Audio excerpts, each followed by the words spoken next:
Russia is a land of vast wilderness. Of taiga forests, howling winds, and dark legends whispered from one generation to the next.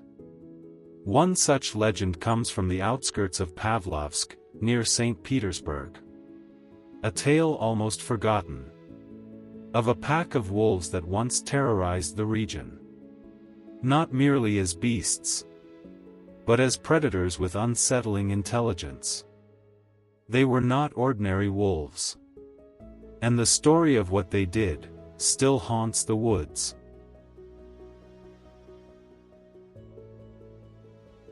The year was 1944.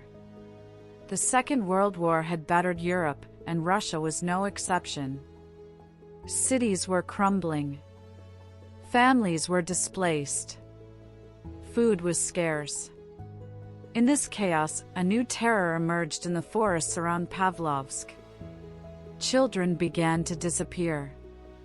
At first, it was dismissed: the war, famine, perhaps German attacks.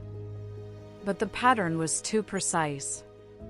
Children were taken at twilight, silently, without trace, without a sound, until one survivor, a trembling boy of 9, told authorities what he saw.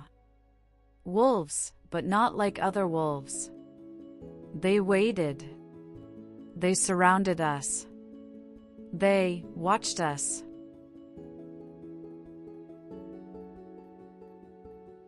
Hunters sent to investigate the disappearances were stunned. Not just by the aggression of the pack, but by their strategy. The wolves moved in formation, flanking villages, cutting off escape routes. They weren't just hunting for food. They were choosing targets. Children only. They began to be known as the Pavlovsk Pack. Locals claimed these wolves were not natural. That they had learned from humans during wartime starvation. Some believed they had tasted human flesh from fallen soldiers and never turned back. One theory suggested that the war had wiped out their usual prey. With their instincts warped by hunger and bloodshed, they turned to the most vulnerable thing nearby: children.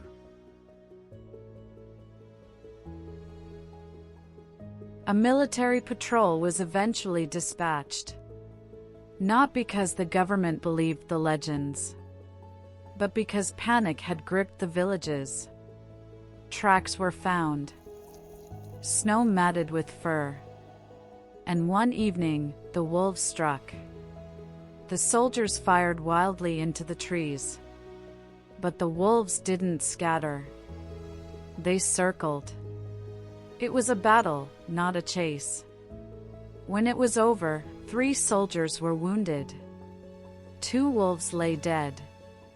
But the pack had vanished again, into the trees.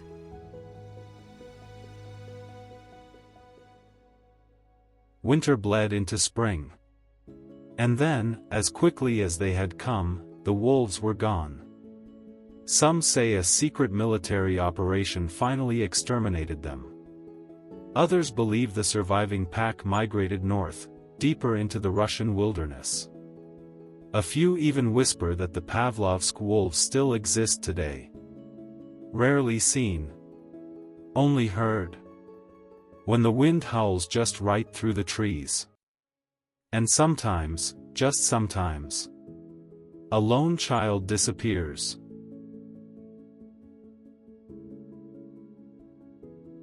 The story of the Wolves of Pavlovsk has been debated for decades.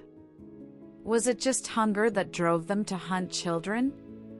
Or did something more primal awaken in them, something learned from watching war, death, and fear? Were they just wolves? Or were they the mirror of what war does to nature itself? Predators shaped by human bloodshed. A consequence of conflict no one expected, and no one could stop.